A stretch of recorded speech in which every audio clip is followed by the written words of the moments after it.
Olá pessoal, estamos aqui para mais uma aula sobre Angular e o tema de hoje é routing, o uso de rotas na nossa aplicação web.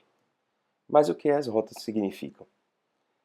Na verdade é uma técnica bem utilizada nas aplicações web, significa quebrar as áreas da aplicação web baseada na rota atual do browser. Você tem alguns exemplos aqui, você pode, que tem antigamente algumas tecnologias web que usavam os hashes para geração, para cada página, né, que o usuário interagia e modificava e ficava ilegível onde você estava na aplicação. Então, essa forma de usar roteamento, você consegue ter URLs legíveis que representam exatamente o recurso que você está abrindo. Então, por exemplo, se eu digitar barra server barra, eu estou na raiz da aplicação, eu estou na primeira página. Se eu digitar server barra help, eu vou abrir a página de help. E dentro de um próprio CRUD, você pode também ter várias rotas. Se você colocar no resource, né, por exemplo, books, você abriria na listagem de livros, mas se quiser ver um livro só, você bota, né, books barra 1. E aí você abre o livro com ID 1. E assim por diante. Para um formulário de criação de um novo livro, não existe o ID dele ainda, você botaria barra new. E para editar um livro que já existe, você já coloca aqui barra 1 barra edit. Então, por exemplo, esse é o esquema de roteamento usado pelo Ruby on Rails e já é nesse sentido, né, nesse significado de rotas para sua aplicação web. Existem algumas vantagens em se usar rotas, né? Você pode fazer refresh da página, você pode colocar ela no favoritos, então aquela URL não vai se perder porque é um hash só daquela seção, não, ela sempre vai ser aquela URL daquela página, daquele recurso. Mesmo que você acesse daqui a um ano o sistema, você vai manter aquela mesma consistência da localização daquele recurso dentro da aplicação. Você pode pegar, jogar essa URL no WhatsApp, no e-mail e você compartilha aquela URL. Outra pessoa também vai conseguir acessar o mesmo recurso, mesmo que ela use outra seção.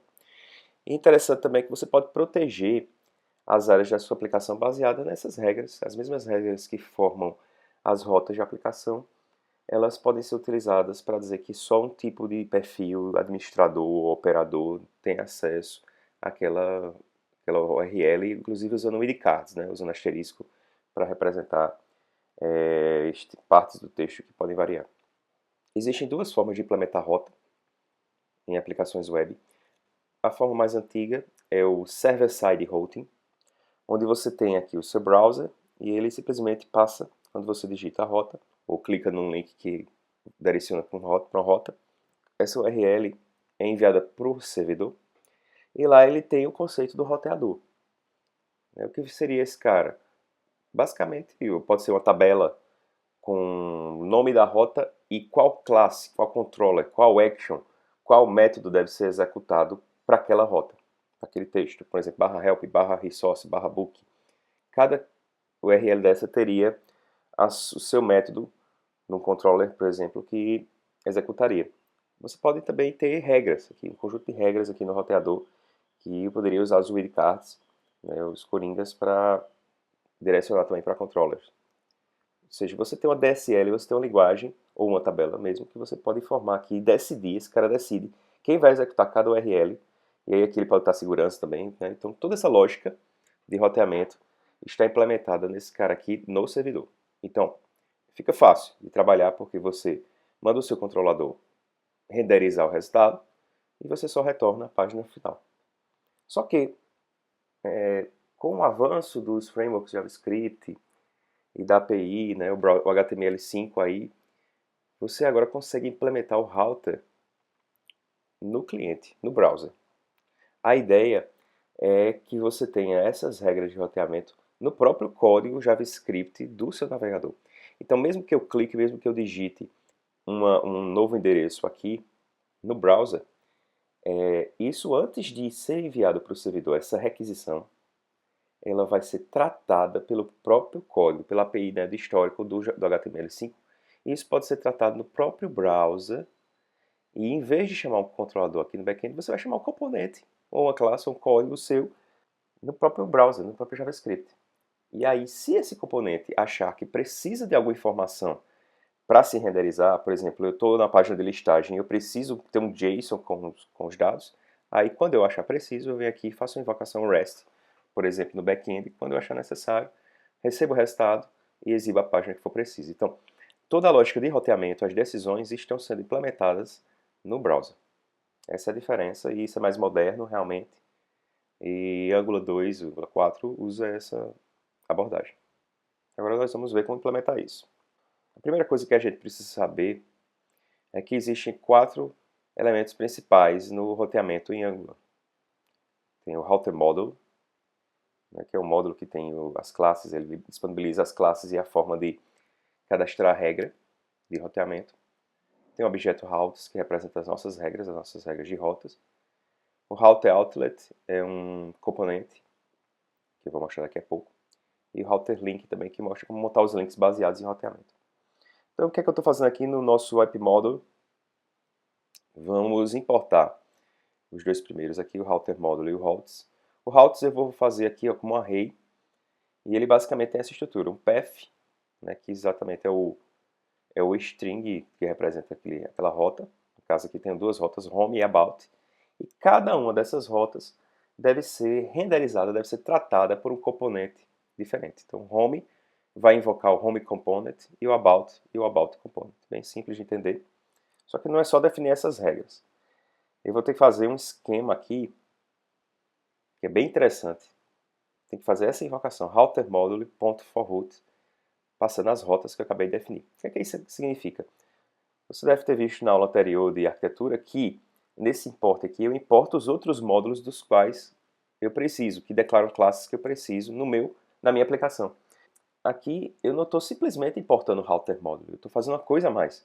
Eu estou passando as minhas rotas para ele se preparar. Depois que ele preparar as rotas, ele já me retorna nesse método um outro módulo que tem o router module com as minhas rotas. Então já retorna, já configura as minhas rotas, já implementa essa lógica aqui desse router, além de me retornar, além das rotas, algumas outras classes que eu preciso para usar dentro da minha aplicação. No caso é o router outlet e o router link. Em Angular, você pode manter a estrutura da página, ou seja, o arcabouço, a carcaça da sua página, você consegue manter, mesmo que você mude a rota, só trocando alguma parte interna, alguma seção interna da sua página. Como é que eu consigo fazer isso? Usando a tag router outlet. Então, o que for baseado em rota vai ser renderizado dentro dessa tag, dessa chamada, né, dessa diretiva, o router outlet. Então, ele vai ver baseado com a rota a gente está e vai invocar o componente certo, se for o about e se for o home, dentro dessa tag. Então, tudo que está fora do router outlet vai se manter estático, digamos assim, quando eu mudar de rota. Então, eu posso manter o menu, o banner, header, do que for da minha aplicação, e só o miolo lá, a seção do meio que vai ser trocada. Só que tem um detalhe, quando eu for invocar uma rota, a gente simplesmente não pode fazer um href direto para a rota, por exemplo, books/new. Se eu fizer isso, se eu fizer uma link assim, o que vai acontecer? A página vai ser recarregada quando eu clicar nesse link. Então, não pode fazer desse jeito. Tem que usar a diretiva routerLink, que foi um daqueles 4 elementos que a gente viu no slide anterior. Então, como é que a gente faz essa chamada? É o mesmo tag A, só que em vez de usar o href, eu vou usar o routerLink. E aí, eu passo esse array aqui com os objetos que formam a minha rota. No meu caso, simples é uma string estática booksNew e mantenho o resto da tag igual. Essa construção viabiliza a troca de rotas corretamente, sem recarregar a página. O router outlet e o router link são importados pelo router module, naquele import que a gente fez lá dentro no app module. Aqui a gente pode ver o componente que vai usar o router outlet, ou seja, o componente externo, o que define a carcaça, a estrutura da aplicação. Então, na parte do TypeScript, a única coisa diferente que a gente vai fazer, que, se necessário, é importar o router. Ele permite que eu faça a mesma coisa que foi feita aqui na tag A, ou seja, que eu possa redirecionar, que eu possa programaticamente invocar uma rota da minha aplicação. Então, se for preciso fazer isso, você importa esse objeto e pode pedir para navegar. Ele tem um método navigate que me permite ir para alguma rota. Por exemplo, se eu não quero clicar aqui direto no link, por exemplo, se eu quiser fazer um remove, um delete, o que a gente vai fazer? Eu não coloco o router link direto para ele não apagar direto o objeto. Eu invoco um método lá da minha, eu pego o evento click da minha tag, invoco um método lá do meu componente e esse método vai fazer algumas validações, vai confirmar, e aí ele, se o usuário confirmar, ele mesmo chama o navigate, passando a URL da remoção. Então, para isso, se eu precisar mexer nas rotas programaticamente, eu uso esse objeto router. Então, como ficaria o código desse componente externo do roteamento? Esse código todo aqui, essa div superior, que implementa um menu de rotas, home, about, isso fica estático quando eu mudo de rota. E realmente a única parte que altera é o que está aqui dentro desse router outlet. Ele vai pegar aquele componente que a gente definiu lá no app module, baseado na rota que estiver na URL no momento, ele desenha o conteúdo daquele componente aqui dentro. Então, manteria toda essa estrutura, a seção home seria desenhada aqui. A seção about também seria desenhada aqui, mantendo todo o restante da página. Já os componentes internos estão aqui bem simples, apenas com welcome home no home e um about us aqui no about component, só para exemplificar. Então seria esse conteúdo aqui do template de cada componente desse que seria desenhado naquele router outlet. É lógico que isso é só um exemplo minimalista, mas essa parte do router outlet pode representar seções enormes com vários componentes dentro de uma página. A ideia aqui é só explicar a vocês que existe um componente externo que invoca o roteamento para que alguma parte dele seja desenhada por um componente interno, dependendo da rota vigente. Avançando nos conceitos de rotas, nós sabemos que é comum, a gente já viu lá, quando eu dei exemplo de rota para ver um livro, né, que tem parâmetros nas rotas. Então tem partes que podem representar IDs ou strings que precisam ser utilizadas para selecionar qual recurso eu quero ver naquela rota. Então, basicamente, isso significa que existem parâmetros em rota.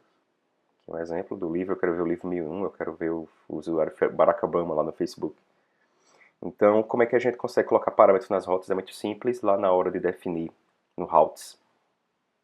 Eu uso essa notação aqui, 2 pontos e o nome do parâmetro. E digo que algum componente vai saber tratar esse parâmetro dessa rota dentro dele.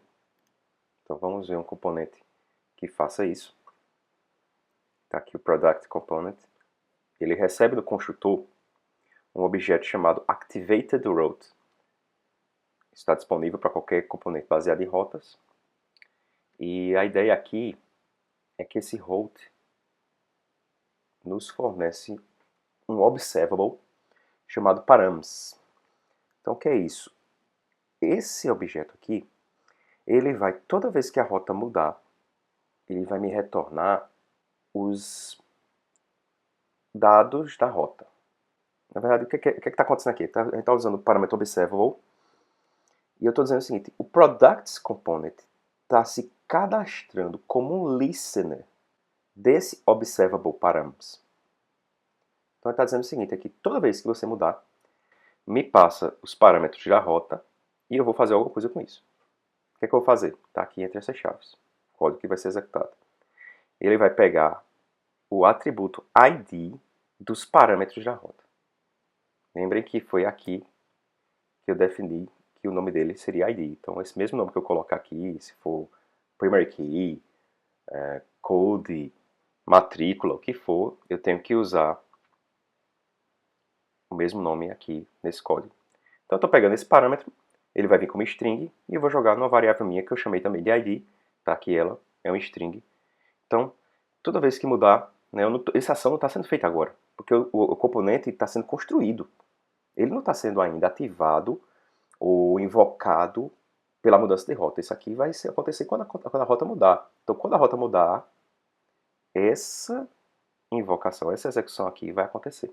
Isso é a ideia dos observables. Depois a gente vai ter uma videoaula só sobre isso para entender esse conceito, e realmente é um pouco diferente a forma de programar os observables.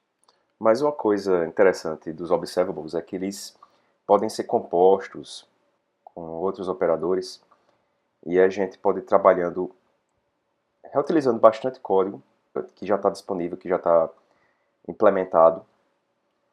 Por exemplo, o switchMap. O switchMap é uma função que pega o valor que está chegando no observable e altera ele para um dado mais parecido com o que a gente precisa obter. Então, por exemplo, digamos que eu tenho algum objeto data aqui, pode ser um book, um client, um product, e a minha variável de instância que eu quero pegar, baseado na rota, que representa o livro atual que está selecionado, por exemplo. Então, o que é que eu vou fazer com o switchMap?